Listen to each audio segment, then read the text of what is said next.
पूर्व चलने के बटोही बाट की पहचान कर ले, पुस्तकों में है नहीं छापी गई इसकी कहानी, हाल इसका ज्ञात होता है न औरों की जुबानी। जीएस हिंदी क्लासेज में मैं घनश्याम पारिक आप सभी का स्वागत करता हूं। बार बार परीक्षा देनी पड़ती है, हर बार असफलता ही मिलती है। बहुत दिन हो गए तैयारी करते हुए, फिर भी पार नहीं पड़ी। प्रमुख कारण इसका बता देता हूं और वो देखिए आप कि इसका कारण क्या हो सकता है। सिलेक्शन के लिए चश्मा बदलना होगा। चश्मा बदलने का मतलब ये नहीं कि डॉक्टर के पास जाएंगे आप और अपना पावर चेक करवाएंगे, आई साइट चेक करवाएंगे और उसके बाद देखेंगे कि चश्मा बदल गया, वो नहीं। बल्कि चश्मा का अर्थ है कि हमें पद्धति बदलनी पड़ेगी, तैयारी करने का मेथड बदलना पड़ेगा, मटेरियल भी बदलना पड़ सकता है। मैं ये कहता हूं कि टीचर भी बदलना पड़ सकता है। यहां एक बात आप देखिए कि किताबें मेडिकल स्टोर हैं, गुरु सद्वैद्य हैं, डॉक्टर हैं और अभ्यर्थी मरीज है। सारा नुकसान है वो किसको होता है? मरीज को। जिस प्रकार से एक मरीज को मेडिकल स्टोर में छोड़ दिया जाए और कह दे भाई तू तेरी दवाई ले ले जो तेरे काम आए, ठीक है, पूरा मेडिकल स्टोर ही वो ले ले, तो क्या उसका मर्ज ठीक हो सकता है? वही बातें हैं वो कैंडिडेट पर लागू होती है, अभ्यर्थी पर, परीक्षार्थी पर लागू होती है कि उसके सामने किताबों के रूप में एक मेडिकल स्टोर है। अब उसमें से किताबों का चयन करना है, फिर किताबों का ही नहीं बल्कि उसमें से विषय वस्तु है उसका चयन करना है, उसके बाद में उसे पढ़ना है। जिस प्रकार से मरीज है वो उसके लिए सभी दवाइयां उसके मर्ज में उसके रोग के लिए उपयुक्त नहीं है, उचित नहीं है, उसी प्रकार से जो परीक्षार्थी है उसके लिए सभी किताबें उपयोगी नहीं है, हर प्रकार की विषय वस्तु है वो उपयोगी नहीं है। लेकिन इसकी पहचान हम कैसे करें? इसमें भी हम एक उदाहरण दे सकते हैं कि वैद्य या डॉक्टर है वो उसका मर्ज देख करके फिर वो चयन करता है दवाइयों का और फिर मेडिकल स्टोर में से वो दवाई है वही चूज की जाती हैं जो उसका रोग ठीक कर सकती हैं।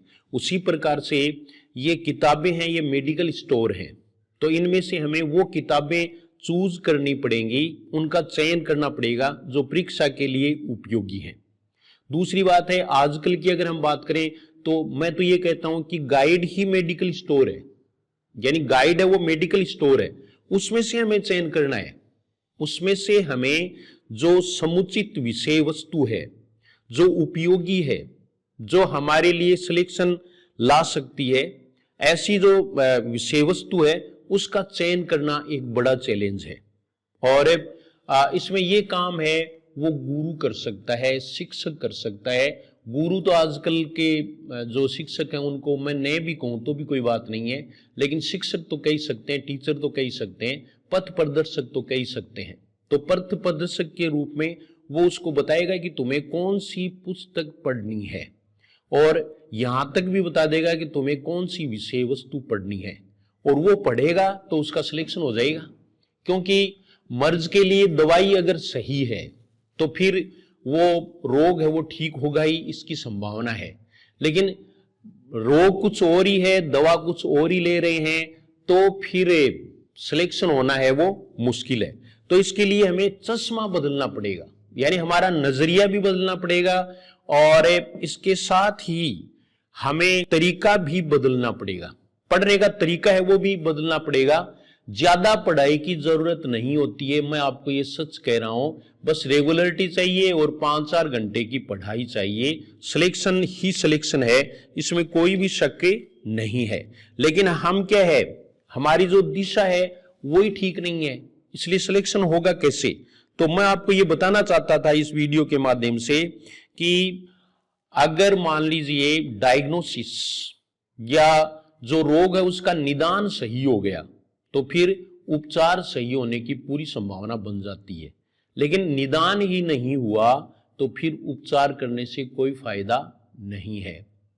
तो आप अच्छी प्रामाणिक पुस्तकें हैं उनका सिलेक्शन करें, वो किताबें पढ़ें, वही विषय वस्तु पढ़ें जिनका संबंध परीक्षा से है। पाठ्यक्रम यानी टू दी पॉइंट पढ़ना, ये सबसे बड़ी बात है। आजकल जो है वो बाजार में बहुत सारी किताबें हैं। मैं ये नहीं कहता कि किताबें वो सारी गलत हैं या बेकार हैं, ऐसी कोई बात नहीं है, उनमें ही अच्छी अच्छी चीजें हैं, लेकिन उसका चयन करना हमारे सामने एक बड़ा चैलेंज और चुनौती है। और उस काम को सोल्व करना है वो टीचर का काम है। अगर मान लीजिए आप हिंदी में इस तरह की कोई भी जानकारी चाहें या आपको जरूरत है, तो जीएस हिंदी क्लासेज है उसको सब्सक्राइब कर लें। उसके बाद में उसमें डेमो वीडियोज हैं वो भी देख लें, और ये ऐप है वो भी डाउनलोड कर लें, कोर्सेज वगैरह हैं वो भी देख लें। फिर आप खुद तय करें कि हमें ये दवा लेनी चाहिए या नहीं चाहिए।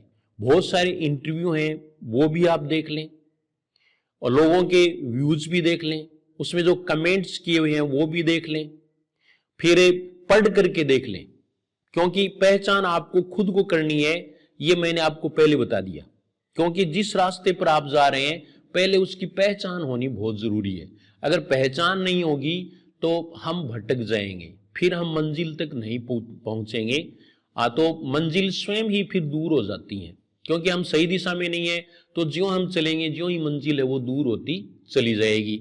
और मैं एक बात और कहना चाहता हूं, और वो क्या है, वो ये है कि आजकल की जो परीक्षाएं हैं उनमें सिलेक्शन लेना बहुत आसान है। देखो फर्स्ट ग्रेड की अगर हम बात करें तो न तो इंटरव्यू न और कोई लफड़ा है, कुछ नहीं है, बल्कि आपको एक लिखित परीक्षा है वो पास करनी है।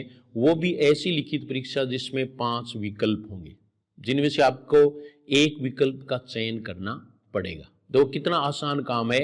अगर हम मेरे से पूछा जाए कि आज अब तक जो जितने भी चैलेंजेस हैं उनमें सबसे आसान चैलेंज कौन सा है, तो वो नौकरी लगना ही है, क्योंकि आपको लिखित परीक्षा ही पास करनी है और आप अपने दम पर ऐसा कर सकते हैं। लेकिन इसके लिए आपको एक सहारा चाहिए, एक पथ प्रदर्शक चाहिए। उसके लिए जीएस हिंदी क्लासेज है वो काम कर सकता है। दूसरी बात ये भी है कि साइकोलॉजी का भी बहुत बड़ा योगदान है। तो अशोक पारिक सर हैं, उनका साइकोलॉजी का कोर्स है वो इसमें उपलब्ध है, तो आप है वो भी ले सकते हैं, और उसमें भी डेमो वीडियोज आप देख लें और उसके बाद में उसका चयन कर लें। हाँ, ये पक्की बात है, बात मैं व्यवसाय की कर रहा हूं, इसमें कोई शक नहीं है।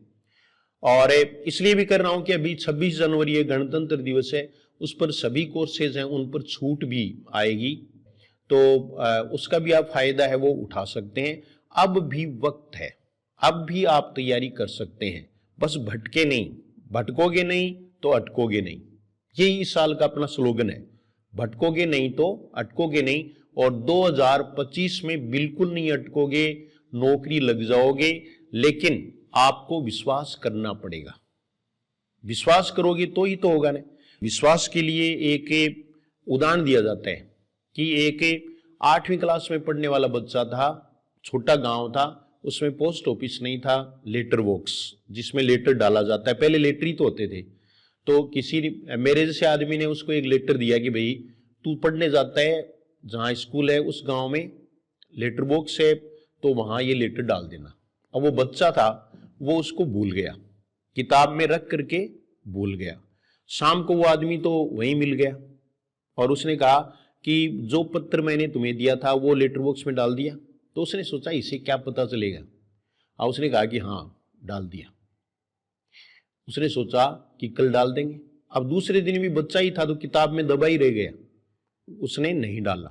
फिर मिल गया वो आदमी कि वो आपड़ो कागज है वो तो तू काल डाल ही दियो।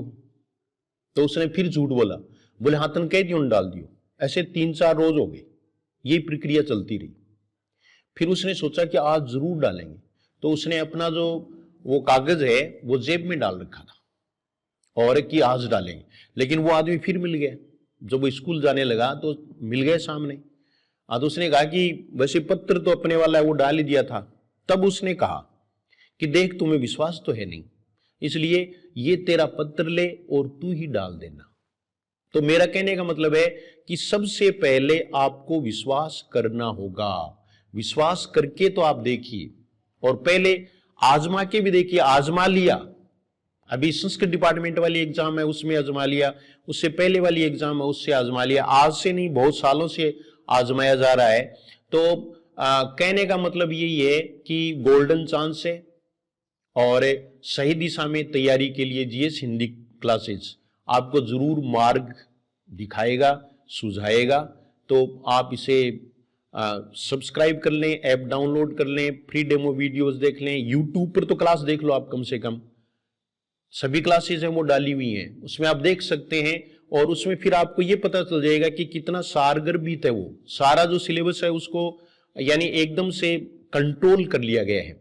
इसमें क्या है कि कंट्रोल करना जरूरी है पाठ्यक्रम को, तो पाठ्यक्रम को कंट्रोल किया गया है। जैसे फर्स्ट ग्रेड है उसमें स्कूल मैनेजमेंट की बात करें तो स्कूल मैनेजमेंट के 13 वीडियो डाले हुए हैं, उसमें आपका पूरा कोर्स है प्रश्नोत्तर के माध्यम से, वो भी आप इस पर सर्च करके देख सकते हैं।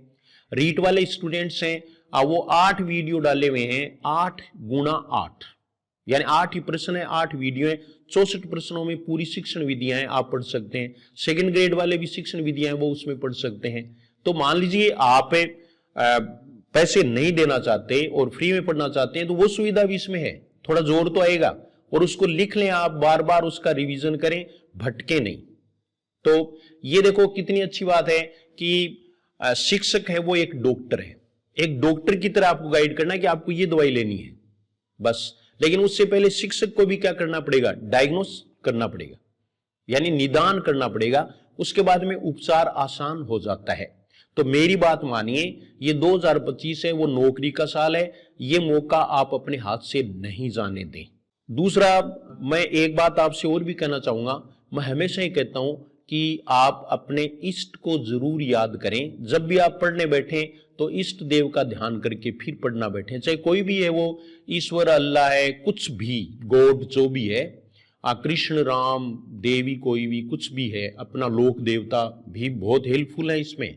तो लोक देवता है उसको भी आप अपना सकते हैं। ऐसी छोटी मोटी जो बातें हैं, नहीं ये छोटी मोटी हैं, नौकरी लगना कोई बड़ी बात नहीं है, हाँ, तो वो भी आसान कर देते हैं। तो अपने इष्ट देव में विश्वास करके आज से ही लग जाइए, पढ़ना पड़ेगा, बातों से काम नहीं चलेगा और मेहनत करनी पड़ेगी, लेकिन सही दिशा में करोगे तो आपको उसका फल अच्छा मिलेगा, पॉजिटिव मिलेगा। सही दिशा में नहीं करोगे तो अनिश्चितता है वो बनी रहेगी। तो इस वीडियो पर आप कमेंट जरूर करें कि आपने पढ़ना शुरू कर दिया है क्या। दूसरा ये भी कमेंट करें कि आपने वीडियोस वगैरह देखे हैं, उसमें आपने क्या पाया। तो ये सब है वो, क्योंकि कमेंट करने से सारी जो स्थिति है वो स्पष्ट हो जाती है। कुछ वो बहुत सालों से तैयारी कर रहे हैं लेकिन सफलता नहीं मिली, तो उनके लिए इस बार ये गोल्डन चांस है। 2025 शुभ है, बुधवार से साल लगा है, तो हमारे सब के लिए ये नौकरी देने वाला साल बनेगा, ऐसी उम्मीद है। और मैं हमेशा ही आपके उज्जवल भविष्य की कामना करता हूं, करता रहूंगा। धन्यवाद।